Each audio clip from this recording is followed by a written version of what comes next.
Welcome back to the channel, guys. I hope you're doing well. It is 2025. It is Melbourne. It is rain. It is Lewis Hamilton in Ferrari. There's a lot to talk about in this live stream. So I'm just going to quickly run through the agenda. But first, who have we got in the room? Let's say hello to a few people. So we got Kayla. Hey, Martin. Long time. Indeed, long time. Thanks for coming. Glad you could make it. We've already got a few questions in the chat as well. Kayla, I'm going to listen and watch along. Let me just scroll down and have a look because I'll take some questions at the front. I'll also take some as we go through and at the end as well. Sema asks, who do I think is going to win the race? Let me just bring it up on the screen. Where is your question? Sema Dragon, welcome. Yeah, where's your question? I saw it before. Oh, here's a question from Gayeth Neme. Sorry if I pronounced your name incorrectly. I would like to know your stand on the short corners someday. Like I said, it's been well documented on my channel. I'm going to answer that one maybe at the back end of the stream, if that's okay. So welcome, guys. Now, look, I'm going to run through the agenda for today. So we got weather, very important. It's going to rain on Sunday. I'm almost certain about that.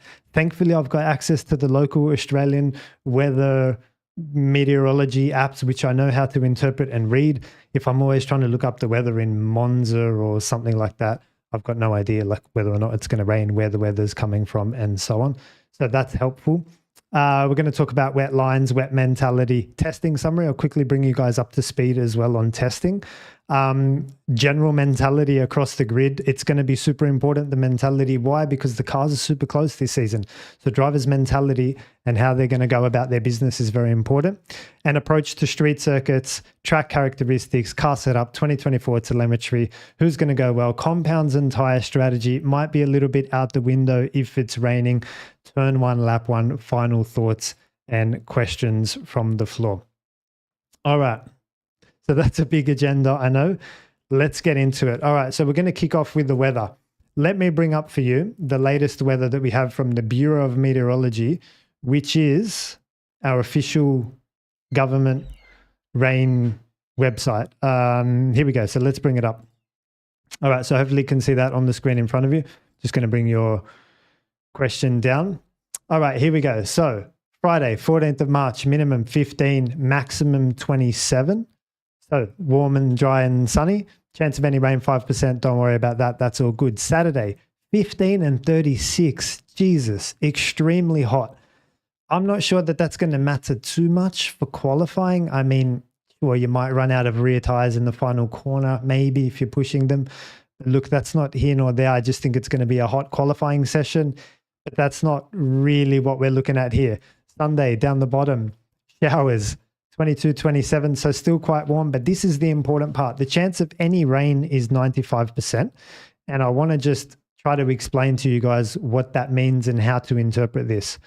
So chance of any rain, 95%. Any rain is 0.2 millimeters. It's just something measurable. It's like mist in the air.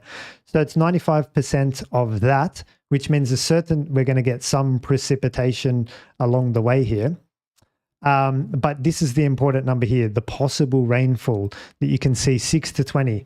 This is a 50% reading and a 25% reading, 50% being the 6 and 25% being the 20. So it's kind of moderately likely to unlikely, so that we're going to get 6 versus 20. Now, look, what's defined as heavy or not heavy? I hear you ask. Well, I've got a screenshot of that. Very light is 0.1 to 0.9. That's the anything immeasurable. That's 95%. Light is 1 to 10 and moderate is 11 to 30. We're looking at light to moderate. I suspect being Melbourne, we are looking at showers. And that's probably the most important thing to note here is that it's going to come and go throughout Sunday. And that's how we're going to accumulate our 6 to 20 millimeters. So we're not going to get like it just settle in and continuously raining. I think it's going to be patches of, as it says here, actually, very high chance of showers, most likely in the morning and afternoon, the chance of a thunderstorm. So we're going to be looking at some big bursts here. Let's talk about some wet lines just quickly as well. And I'm going to bring up a video here. So I'll just come across to me for a second. So with the wet lines, the key and the most important thing that you want to do when it's raining is 3 things. Break off the rubber, rotate off the rubber, and accelerate off the rubber. You need to achieve 1, 2, and 3 every single time. So that's the most important thing in the rain. Now, you're not going to get the opportunity to do that because Melbourne is a very skinny track. At some points, you're going to have to brake on the rubber, corner on the rubber, or accelerate on the rubber. And that's where it's going to be chaos. That's where you need to stay alive, and it's going to be super critical. Let me just show you here as we talk about wet lines. I'm going to show you why this is super interesting, super detailed and insightful as well. Have a look at the dry line here. And now, like I just said, right, the wet line, you need to offset and break off the rubber. But have a look at where the rubber is being laid. You've got this white line as your reference. And what I wanted to highlight and point out to you guys here is the cars don't traverse this yellow line. It's too risky. There's too much gravel. There's too much marbles. If your rear steps out a little bit, you're on the grass. It's very risky to be over in this position. So what the drivers tend to do is cruise down this quarter of the track. And then, as you see, Sebastian Vettel braking for turn 1, then resume the normal racing line, right? There's a few more clips here where you'll see Vettel tearing down the straight. I think this was in 2017, perhaps. And another clip here as we go along. This again, I think this is Raikkonen, if I'm not mistaken. Same sort of thing, right? You can see one of the Red Bulls in the background. So what does this mean?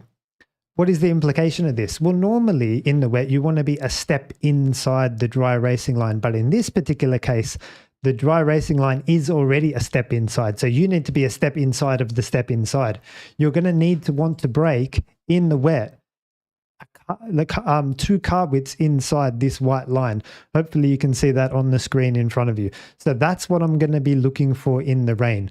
Who's the one that actually realizes that the dry line is slightly offset to where you think it would be?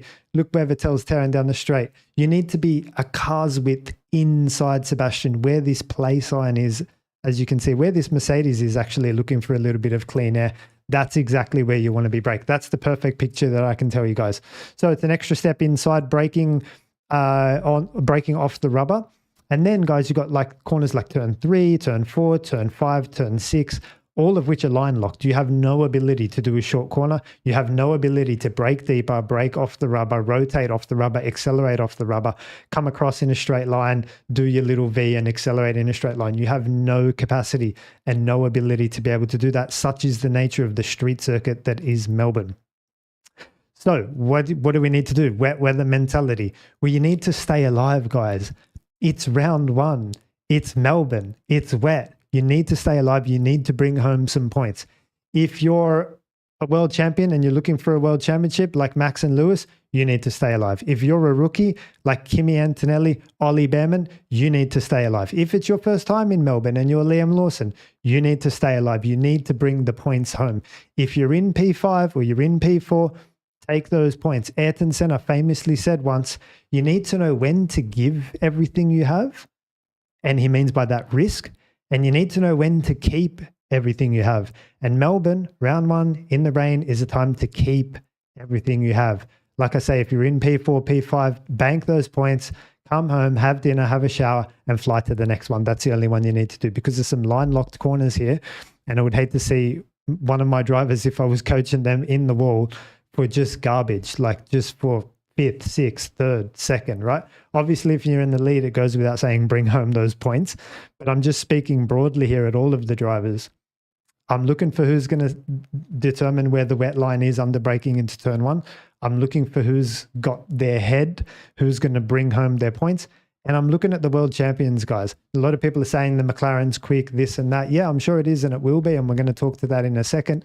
But rain, Melbourne, round 1, I'm looking at the world champions. I'm looking at Lewis Hamilton. I'm looking at Max Verstappen. Not as much Fernando Alonso in the Aston Martin, but those are the guys who I am looking at. All right, now if you haven't seen the videos for testing day 1, day 2, and day 3 that I put out, I know some of you have, and that's how you found my channel. I'm going to give you guys a quick summary about it now. So the McLaren's front end is mega. On day 2 of Bahrain testing, in some of the long corners, it looked absolutely fantastic. The front end was just pulling the car through the long corners. It looked beautiful. On day 3, however, that same front end was too powerful, too strong. It was pulling the front around so much that the rear became an issue. Let's have a look at that now. I'm going to bring it up on the screen in front of you and we'll have a look at it together. Let's go with this one. All right, hopefully you can see that on the screen. This is the front end.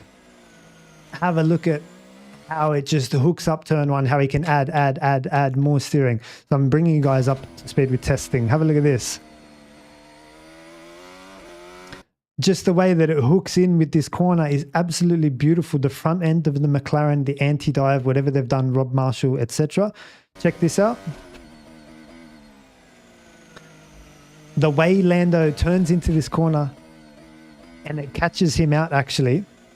I'm just going to pause it for a second because at this point, Lando's turning. He has to open the steering wheel because he gets too much front grip compared to what he expects. That was day 2. Let me bring up day 3. And I'm going to show you guys something interesting here. All of that front grip in that McLaren converts now to be excessive front grip and leading to over rotation. Have a look at this. Lando's hands once, twice. The McLaren looks like it's just on ice at the back. Like, check this out, guys. It was a completely different day 2 and day 3. Now, look, they need to try to understand this. In Melbourne, I don't think it's going to be an issue because there's not many long corners of which this sort of thing can happen. Obviously, you're going over a crest here, but it happened a few times. Here's Lando again, big armful of opposite lock. Nearly in the crypto sign, he's actually off the road here completely, whereas the first time round, he actually managed to save it. So that's what I'm talking about, guys. So the McLaren front end was very strong in the first instance, and in the second instance it was too strong. Now, like I say, Melbourne doesn't have long corners. Like, think like Shanghai turn 1, think Netherlands turn 10, think Hungary last corner and second last corner. Melbourne doesn't have any of these corners. The strong front end of McLaren is not going to be an advantage and not going to be a weakness. They're good there. Melbourne's very different. We're going to get onto the track characteristics in a second. I want to bring you up to speed on Kimi Antonelli's testing and Max Verstappen as well. We saw Max Verstappen coming down the start-finish line, shaking his head underneath the helmet on one of his push laps. He's not happy with that Red Bull. He's coming into this championship, like I said, a little bit on the down, on the back foot. You've got McLaren, Ferrari, Mercedes all swarming in and putting pressure on Red Bull. Do they have the best car? Probably not. It's going to be maybe one of the other guys. Maybe they will, but like I said, in the rain, this is not financial advice, but my money would be on Max Verstappen in the rain. Let's have a look at Kimi Antonelli. He was one of the drivers that was soaking up all of the track width on entry into all of these corners, which I absolutely recommend. That's the opposite of the tight line, by the way. But what I wanted to highlight to you guys was how he was struggling to find a braking setup here. So Kimi's struggling with the front brakes as he adds the steering into this decreasing radius corner. Have a look at the hands. Just as he adds it there, you see that's when the load comes across the front axle and that's when the inside front gets unloaded. I'll just pause it here. Have a look at his hand. You can see his glove here, just where my little cursor is. I know it might be difficult.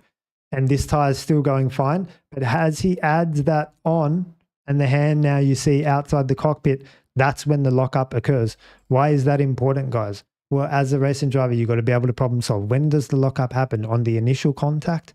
Later in the braking phase? What tools can you use to dig yourself out of trouble? I spoke about that in the testing video as well. It's engine braking, brake migration, brake balance, brake pressure, and so on.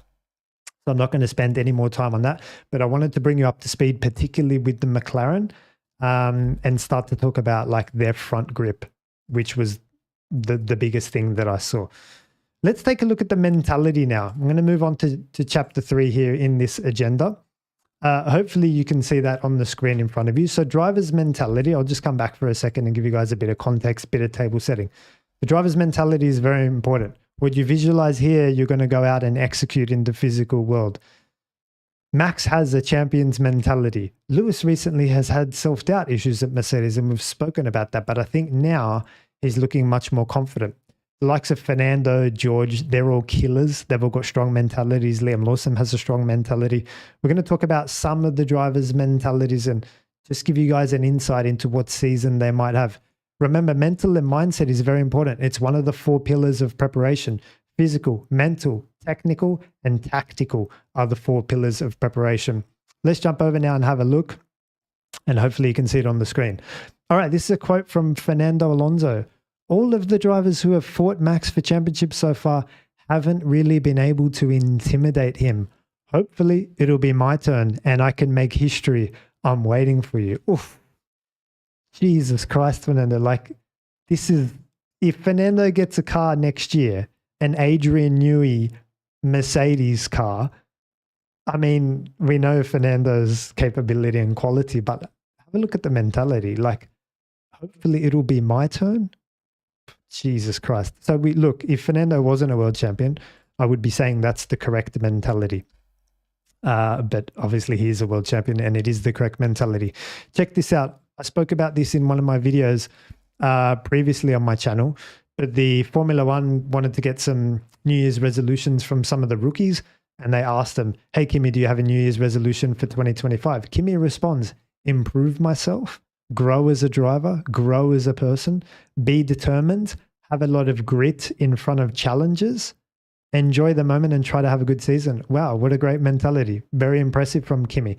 The thing that I'm most impressed there is grow as a driver and as a person. Like that whole philosophy of self-improvement, self-development, humility, not coming in thinking he knows everything, but coming in with absolutely like a killer's mentality, but also that open-minded mentality as well. We spoke about that with Liam Lawson. I'm not sure if you've heard the podcast recently, but Liam's like, I'm the only one that gets access to Max's data. I get to see everything, every session, every race, every weekend, every day. I'm the only one that gets access to that. So I'm watching. I'm watching you, Max. I'm going to be watching to see what you're doing. Now, what I would say to Liam is, yeah, watch, but don't try to be Max because you're going to lose yourself in that process. You're going to lose what makes you sharp because you might have a certain asset that could potentially hurt Max. So you don't want to lose that at the altar of copying Max. So that's what I would say to Liam is watch, observe, learn, implement it, but keep your strengths as well and be as sharp as possible. So I just thought I'd diverge across to Liam there because of the mindset that Liam has when it comes to his growth and his mentality. On the contrast, Gabby brought a letter. They asked him here as well, Gabby, do you have any New Year's resolutions for the new year? And he says, hey, I want to enjoy the season and have fun in my first F1 season and for sure bring some great results to the team. So that's very different to Kimi Antonelli, guys. That's more like, I just want to enjoy it and see how I go. I'm not sure. Look, I'm not saying that Gabriel doesn't have a champion's mentality or he's not cut for F. None of that. These are the opportunities that you get to show your mentality and show like, yeah, I'm here to win. I'm here to learn. I'm here to grow, that sort of thing. So it was interesting to see Gabby's response. George Russell. Let's have a look at this one. You guys know where this one's going. George against Max. I was a big fan of what George was doing towards the end of last year with Max. Try to rock the boat a little bit. Try to upset the beautiful driving that is Max Verstappen. And he says here, he's a bully. Someone needs to stand up to him. George obviously has a champion's mentality. George has talked the talk. It's time now for George to walk the walk. Let's see if he can limit those mistakes, particularly in the wet. The ones in Williams, in Imola. He crashed twice there, once under the safety car, once with Valtteri Bottas on the pit straight. He's crashed a few times in the wet. So George needs to, like I said at the start of this video, if you're Max Verstappen, you need points. If you're Lewis Hamilton, you need points. If you're George Russell, you need points. It doesn't matter. You need to come away with some points in Melbourne. This was really disappointing, guys. Now, Lando Norris. Now, Lando, off the back of 2024, had one job, to reflect on 2024. You guys saw me, I did a live stream regarding Lando Norris.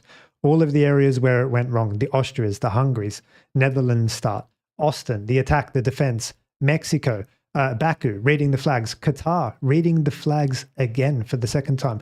There were so many mistakes in there. I hope Lando's gone through and resolved for those. If not, he'll have to have a look at my live stream where I pretty much did all the work for him.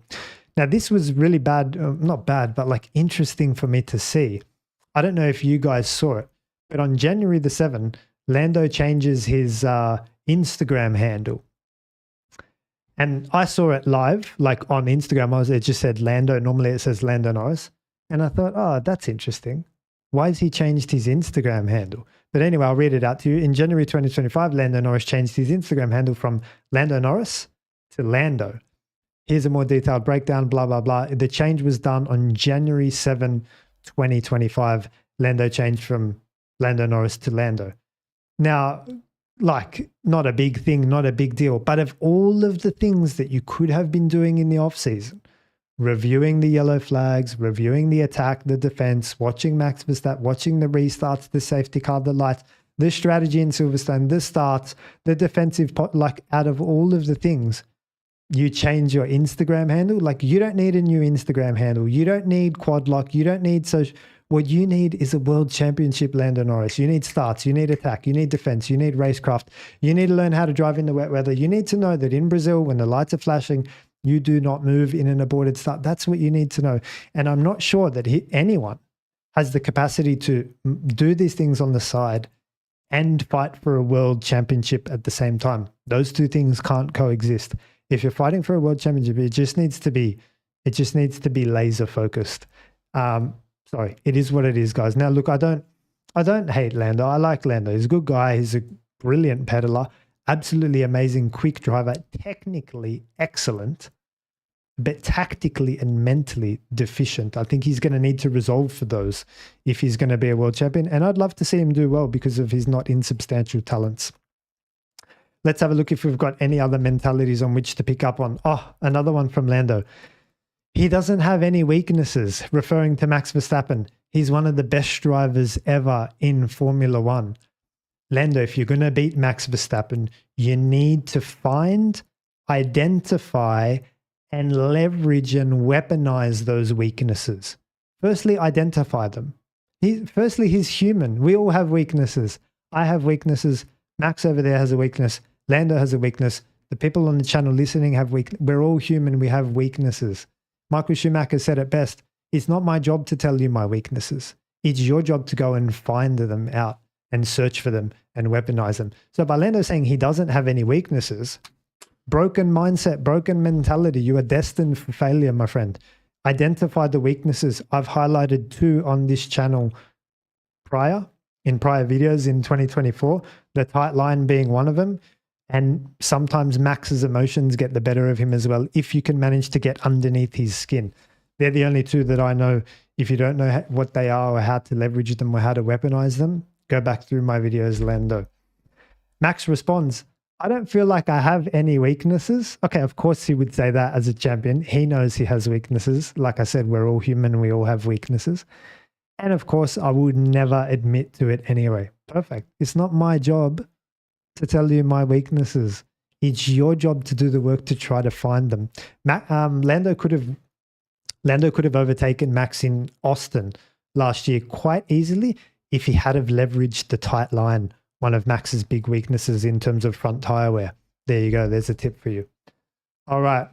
Let's take a few questions while I take a few drinks. We're a few chapters in. I need to talk about a mental approach to street circuits, and then we've got to bring up the track map and have a look at some track characteristics. Let me take a few quick questions if you have any. Sema, Martin, this stream is awesome. Thank you. Thank you.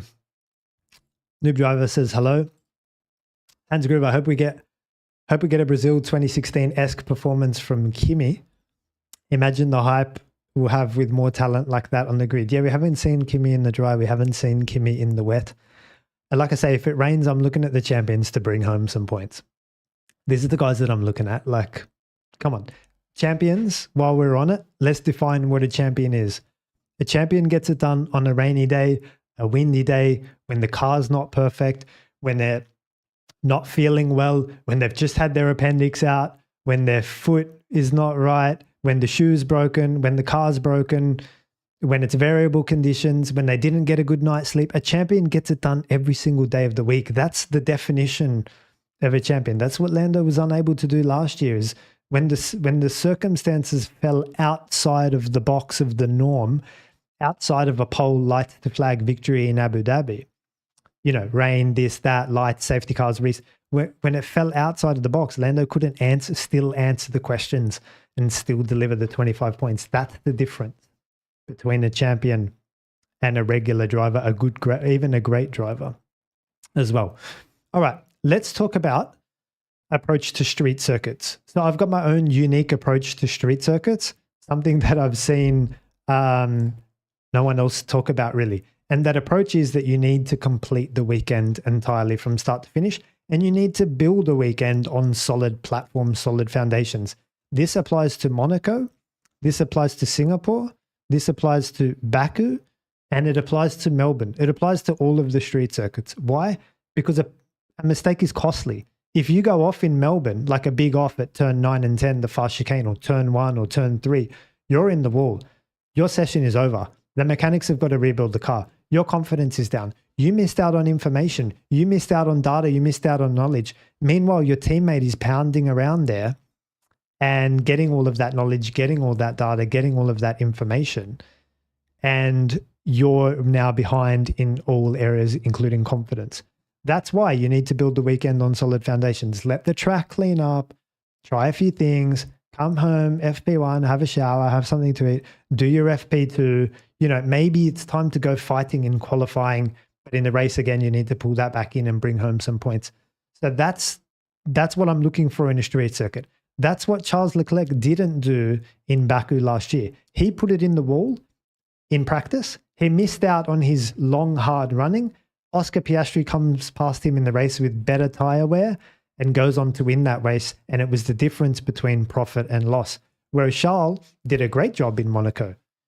Quali, race, start, practice, built a weekend on beautiful foundations. So that's something else that I'm looking for this weekend is who's the one that can build a weekend, bring the car. If you just build a weekend, bring the car home on Sunday in the wet, like there'll be trophies and points for you. I can guarantee you that.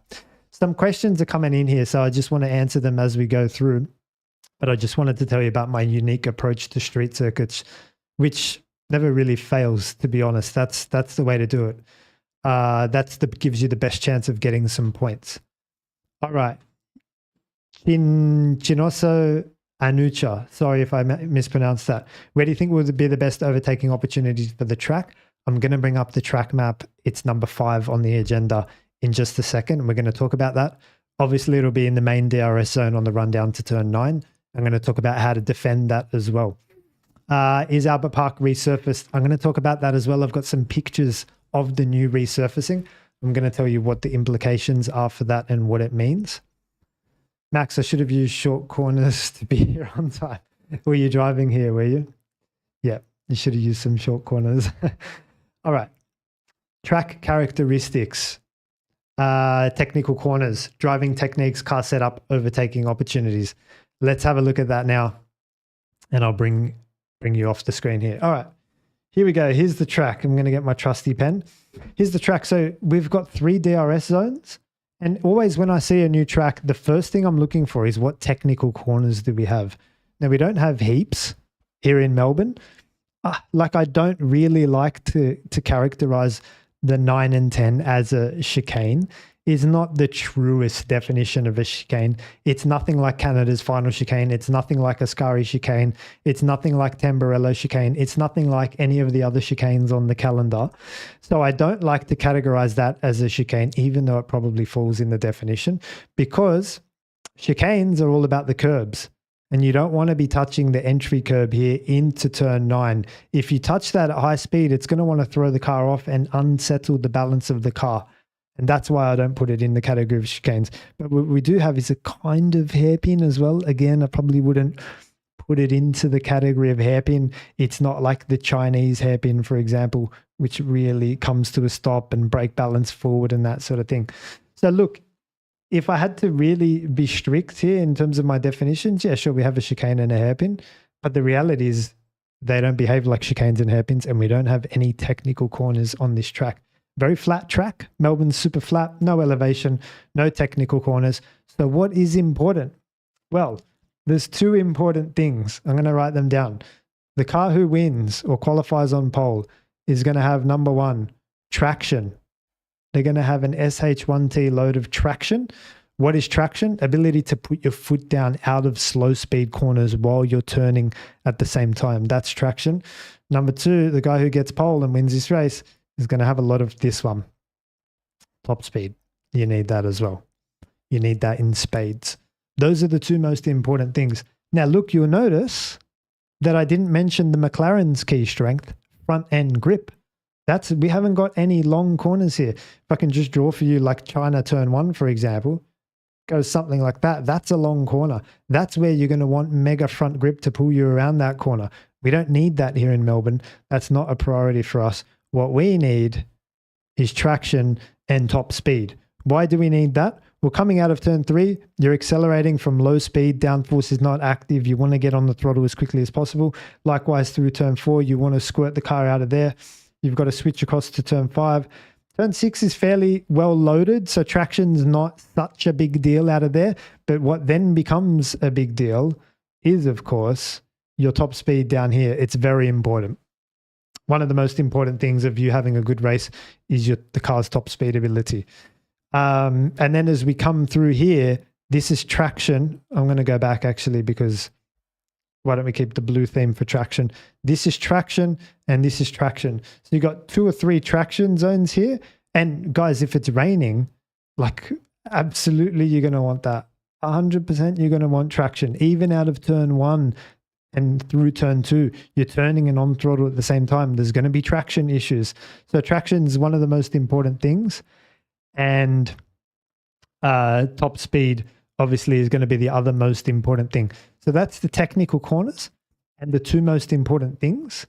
Car setup, straightforward again. Try to peel the downforce off as much as you can for this back straight and try to get as much traction as possible, whether that's through your springs, through your dampers, through your pressures, not so much through your rear wing. Your rear wing is not doing much here. Your rear wing's not doing much at turn 13 as well. Remember, the minimum speeds through these corners are quite slow. Actually, I think it even says it on this map, 85 kilometers. Your rear wing's not doing much at 85 kilometers as much as it would be doing at 250 kilometers. So adding rear wing for traction is going to cane your top speed. That's a dumb play.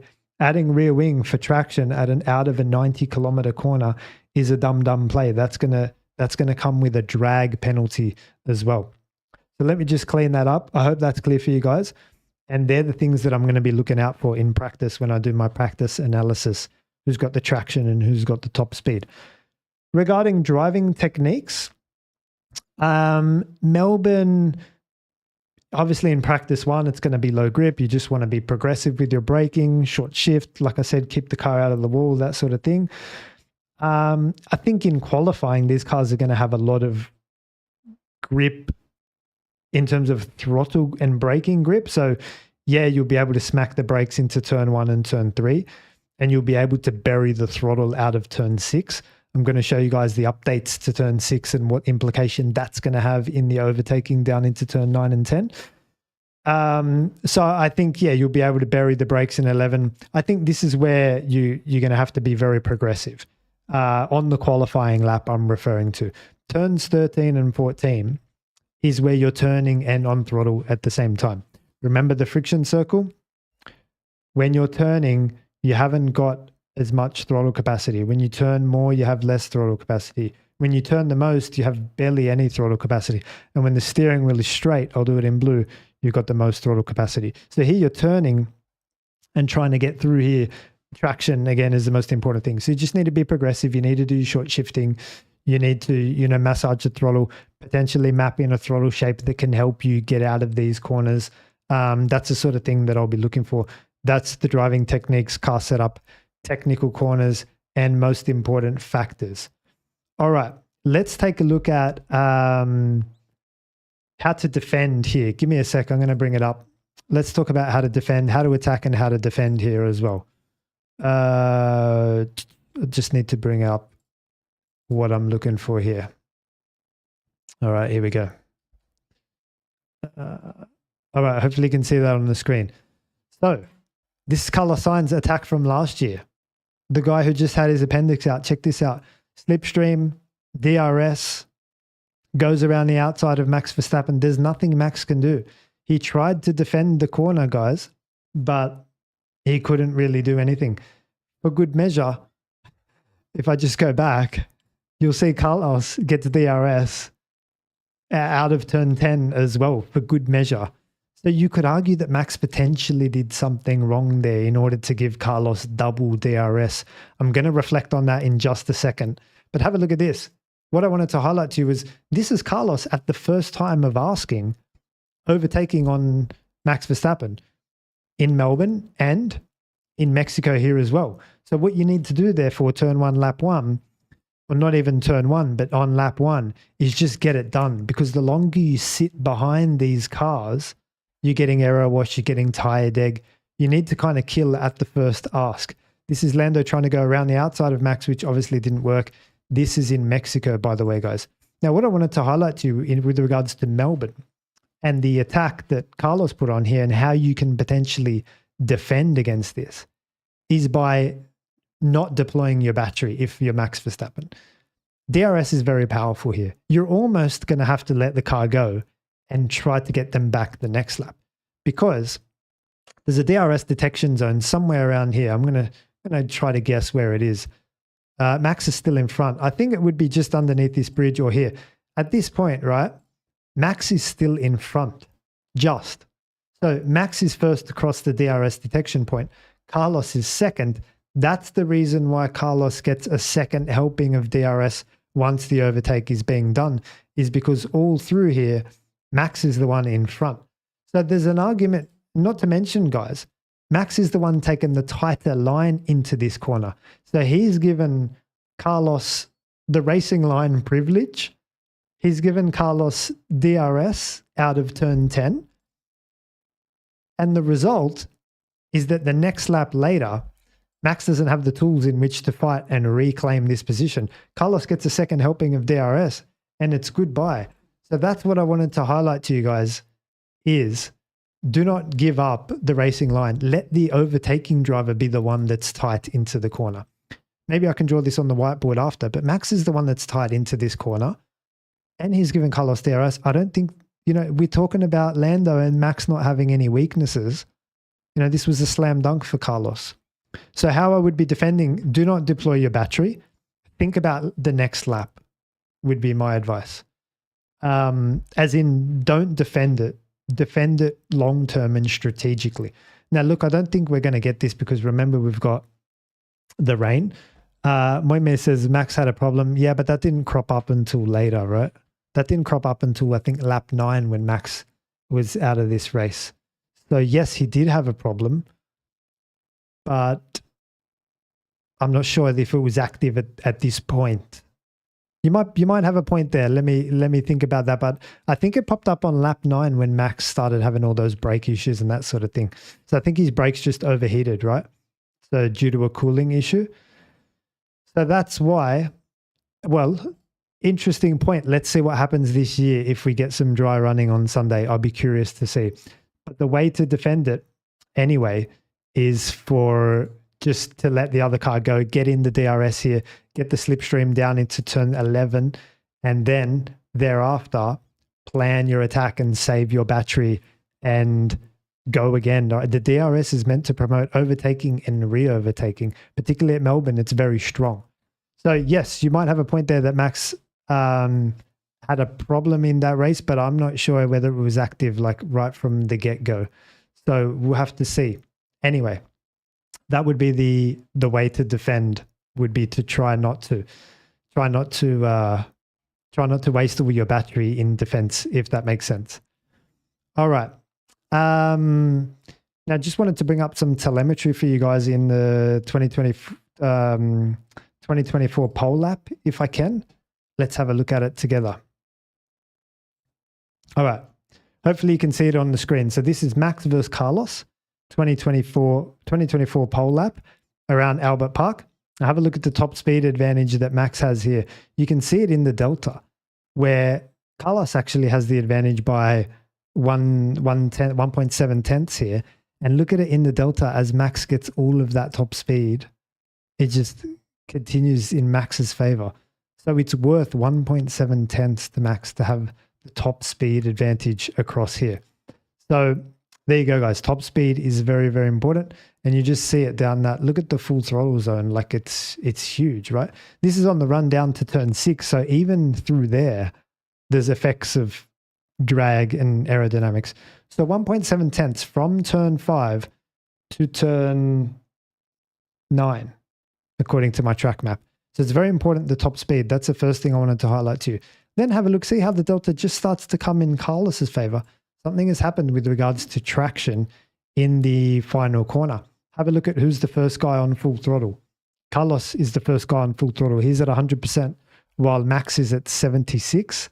And that means that his speed overtakes Max, and then the delta comes in Carlos's favor. Now, what is that worth? 364 down to 272, about a tenth of a second in such a short space of time. So traction is very important and top speed is very important. That's what I wanted to highlight to you guys there. All right, let's take a few questions. Here we go. Just while we've got a moment. During the 2024 Australian Grand Prix, Max indeed had a car problem. He started from pole position and quickly reported issues with his brakes. In the second lap, he was overtaken by Carlos. Yes, it's absolutely true. And you're right. But I just can't help but think, like, if Max had a problem with the brakes, he would have been overtaken well before.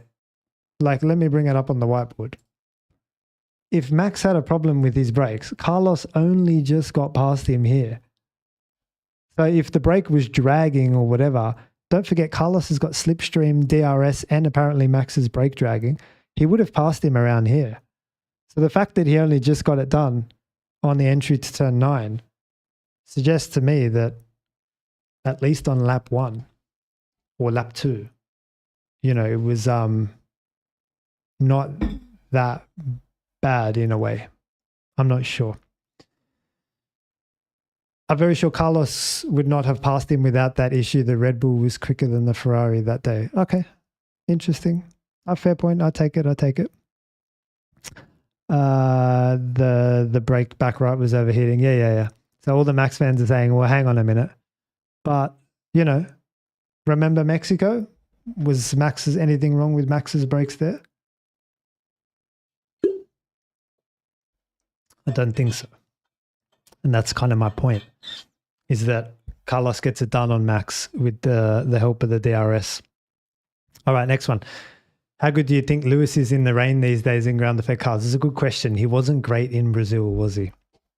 When it rained last year. Let me just come back.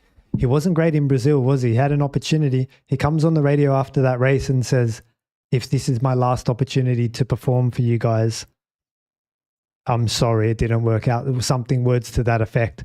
So he didn't do great last year, but I'm not sure. Again, if it rains, I'm looking at the world champions. So I think they're going to go well. Any other questions here just before we get on? He was bad in Mexico and he did overact. Yeah, Max. Okay.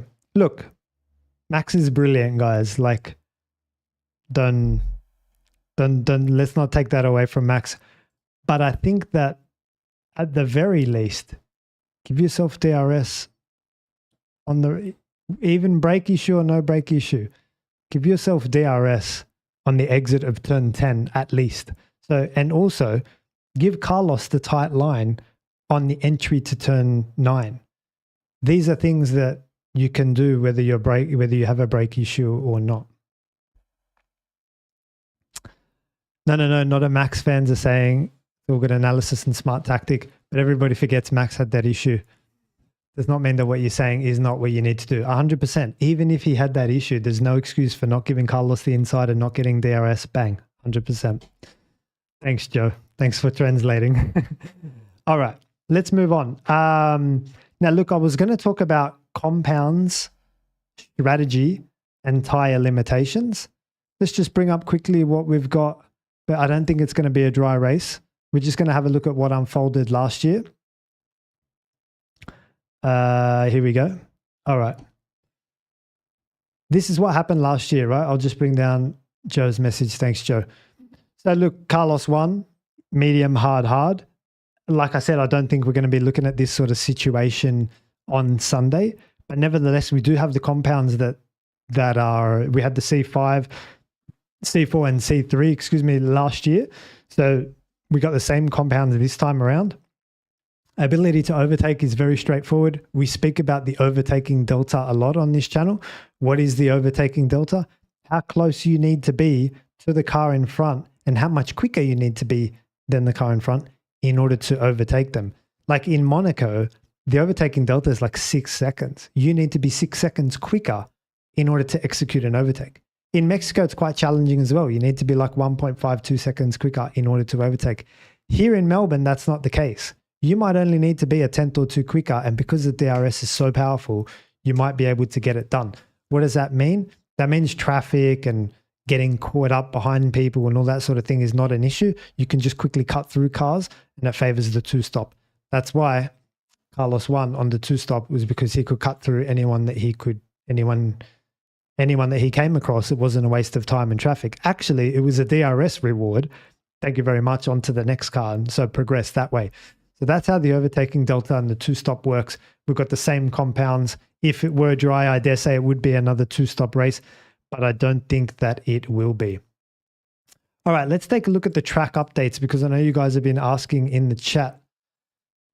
Have a look at this. Got some pictures coming in from Melbourne, and this is on the exit of turn 6, I believe. So this is where George Russell crashed last year.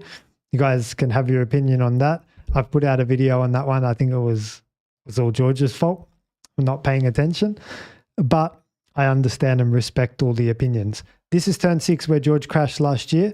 The track, I believe, has actually been widened at this point. Guys, correct me if I'm wrong in the chat here, but I believe it's been widened.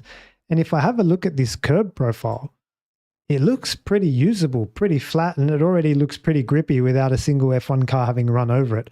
I suspect that this would be black by the time all the cars run over it. So what does that mean, therefore, if this is much more usable? Here's another shot of it. And like I say, it's extra piece here, a new curb profile, potentially a little bit shallower. And here's another shot of it. And what's interesting is that it stops at a point and you get all this free tarmac. So let's go back to our track map.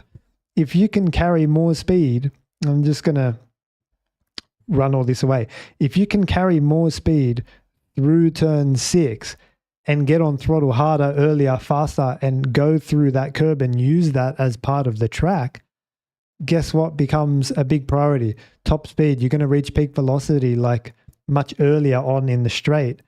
And then, you know, it's a drag / top speed assessment on the run down to turn 9, even more than it ordinarily was last year. Not to mention the cars have got more downforce. They're better prepared. They're the newer model cars. Of course, you're going to be absolutely flying, which again promotes overtaking. I don't believe the DRS zone has been shortened, even though the cars are quicker. And we've got this extension here at turn 6, not extension, but we've got these favorable conditions in terms of, you know, these curbs that you can see. Like, this is, as a racing driver, this is heaven. This is beautiful. Look at all the grip that's going to be on this. Imagine coming through here, turn 6, and just putting your foot. Look, your tire doesn't even need to be on the curb. You can have the left front just across here, where I'm pointing to, where it's flat on the right hand side. What I'm saying is that's going to allow for a higher minimum speed at turn 6, more drag, more top speed, more slipstream, more DRS, more full throttle time on the run down to turn 9 as well. So I wanted to call that out to you guys as being a very, very important factor in terms of pointing towards the top speed of the car. And if it's dry, the raceability of the cars as well. It's just going to make overtaking so much easier, because you reach that peak velocity so much earlier, and the slipstream just becomes a longer slipstream, if that makes sense. If you can imagine it, that wasn't even a corner at all, then it's a huge straight, a big opportunity for slipstream. And that's the direction we're going in by making the corner quicker. So very interesting change. I think it'll have implications in quali. Now, in the rain, is that going to be an issue, guys? In the rain, this concrete? Potentially, I would argue yes. Imagine this is covered in rubber from, you know, qualifying, everyone's smashing it.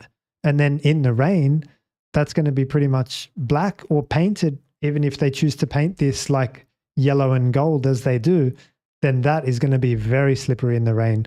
You just want to make sure your left front is on, you know, on this yellow line or just slightly inside where this bike lane is. So let's see if we have another shot that I can potentially refer you guys to. Yeah, from here. So this is going to be slippery, guys, in the rain. So it's going to give you more grip in the dry, and as with most things, if it gives you more grip in the dry, it's going to give you less grip in the rain. All right, last one on the docket. Let's take a look at turn 1, lap 1. Now, look, you're not going to be able to do this sort of thing these days anymore, but this was Lewis Hamilton in 2007. Finds grip and space. They're the two most important things that you want on the start, guys. Grip and space. Lewis was given both grip and space on the outside into turn 1. He finds the racing line and finds a whole bunch of space here while these three cars are cramped up, and starts to get a run on the BMW down into turn 3 as well. I don't think we're going to be seeing this sort of thing this year. I mean, the cars are so big, like if it's dry, that is. The cars are so big that it's not going to be possible to, like, that sort of thing is with the old cars, and I don't know. I just don't think we're going to be seeing that sort of thing. Notwithstanding that, if it is wet, there is the possibility that we're going to be seeing some turn 1 action, but the cars are so big, it's actually quite tricky to fit 2 or 3 into turn 1 there. So I'd just be looking for the defensive posture off the line, whoever's on pole, get to the inside, protect and control the corner from the inside. If it means you're under attack down into turn 3, that's totally fine. Again, defend the inside, hold on to the inside, defend and protect and manage the corner from the inside. I'll bring up the track map as I'm talking here. If you're on pole, Lando, defend the inside, come across, defend the inside again, and once you're through 5, 6, and 7, you should be all good. Now, if you're under attack here, let's say Lando, it's dry, and you're under attack, like I'm saying to you guys, I'd probably, having watched and seen what I've seen, I'd probably choose to let the car go. Now, this is what I do, right? I'm going to write it out because this is very important if it is dry. 1, let them go. That is, don't deploy your battery. 2, give them the tight line into turn 9. Let them go, give them the tight line, give yourself the DRS down here, 9 and 10. And then with that DRS plus the battery that you saved by letting them go, you're going to be re-attacking them down this straight. That's the play, I think. And then if they happen to make these mistakes, that is, give you the favorable line, burn their battery in defending you, and you're the one getting DRS down into turn 11, then I think you'll be able to hold on to that position as Carlos did. So those are my tips in terms of turn 1, lap 1, and attack and defense. Let's take a few questions now, and then I think we'll wrap up. We're right on time.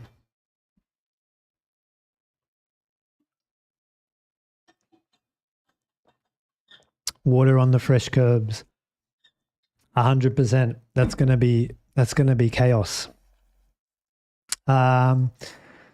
Give us some local intel and opinion on the probability of rain at the race start or during the race. I did this at the start of the stream. For the avoidance of doubt, let me do it again. I'll bring it up just quickly. Here it is. I did this at the start. I'll bring your question down just a second. So you've got 95% chance of any rain. That's just something measurable. That's just 0.2 millimeters. That's just mist, which means we are going to get some precipitation. That's all that means. Now, the possible rainfall, 6 to 20 millimeters, is a confidence interval of 50% to 25%. So this is unlikely but possible to get 6 to 20. Remember, 20 is being defined as moderate rain sitting in here.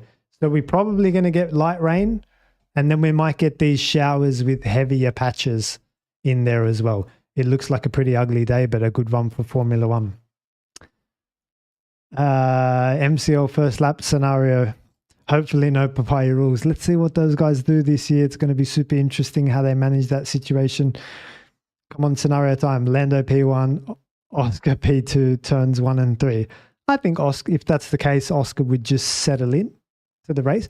And here's the thing. You're going to get a dry qualifying where potentially the cars and drivers who are not necessarily Max and Lewis and all the Reagan Meisters it's going to be a good race. If you've got like Lando on pole and Oscar P2, you've got Max 3 and Hamilton 4.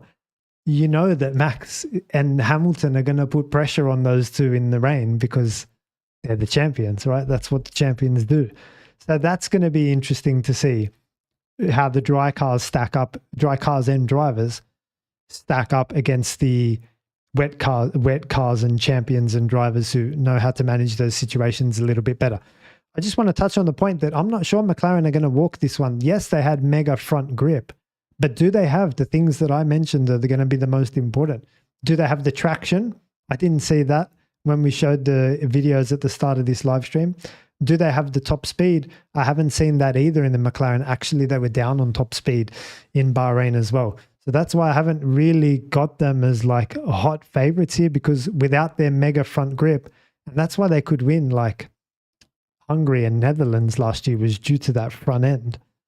I can't see that being a strength or a weakness here in Melbourne. Quali is going to be super hot. Max Flashheart, indeed it is. I'm not sure if that's going to lead to overheating in the final corner and whether they need to manage that super soft tyre, which is the C5, the softest one, through the whole lap. Maybe. I've never been a big fan of that approach because you're potentially leaving time on the table in turns 1, 2, 3, 4. And to hope and maybe get that time back later, it's not a guarantee. You're going to have to do a lot of homework in order to work out that the tyres are dying in the final corner or two. So I'm not sure on that one. Actually, I'll be keen to see. Do the guys need to nurse the tyres for the first part of the qualifying lap? If we're in 36 degrees of air temperature and we're on the stickiest tyre, potentially yes. Potentially yes. If there's ever a case for that, it would be 36 degrees and the softest tyre.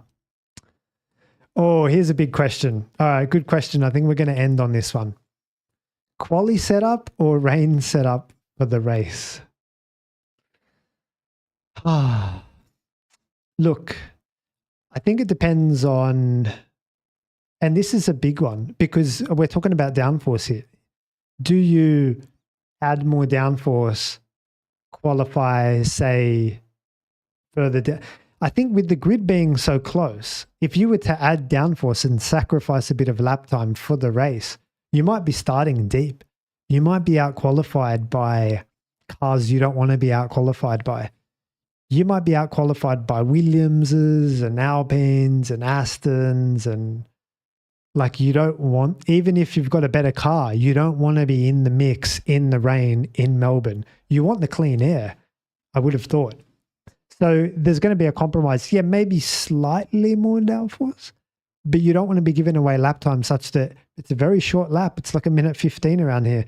If you're adding downforce in qualifying, hoping that that's going to help you in the race, you might be out qualified by a few more cars than what you would have liked.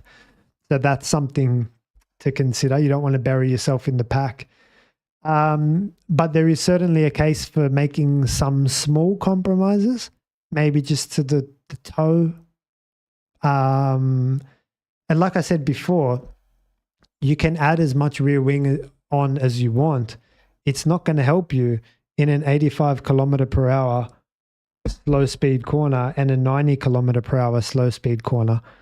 The downforce is not doing, even if you add rear wing, you're not going to get the full purchase of it that you want out of those corners because they're not heavily loaded rear wing corners, right? As you would say on the entry to turn 9, the stability that the rear wing would give you there.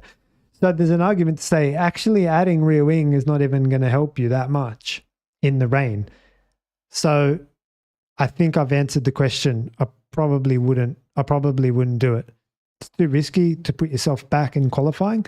It's not going to help you anyway in the rain that much out of the key traction zones because they're going to be so slow speed. Those are the dry speeds that I'm quoting. Imagine in the rain, they could be like 50, 60 kilometers. Not worth it. All right, 1 minute to go before it's 1 hour. Who's got the last question? Okay, any prediction on Lewis's quali? I've predicted this year that Lewis will go well. He's happy, confident, 7-time champion, tight line. You know, there's no reason why not. But again, look, I think he'll be up there top four. Top four. I'm going to go with that. Alrighty, guys. Thank you so much for coming and asking the questions on the live stream. I hope you learned something from it. I hope I gave you guys a bit of an insight into the weather and the lines and the attack and the defense and the driver's mentality and the approach to street circuits, and that people need to bring home points. Round 1, Melbourne street circuit, wet weather. If you're in P4, remember Eden Centre, it's time to keep everything you have and know when it's time to give everything you have as well. That's what I'm going to be looking for this weekend. Who's the one to just bring the car home, complete the weekend, and take the champions approach and champions mentality to this weekend? Thank you for watching. I'll do a video after practice. We're going to analyze the top speeds and analyze the traction and see who's got what. And then, yeah, I'll see you guys after quali and the race as well. For now, goodbye.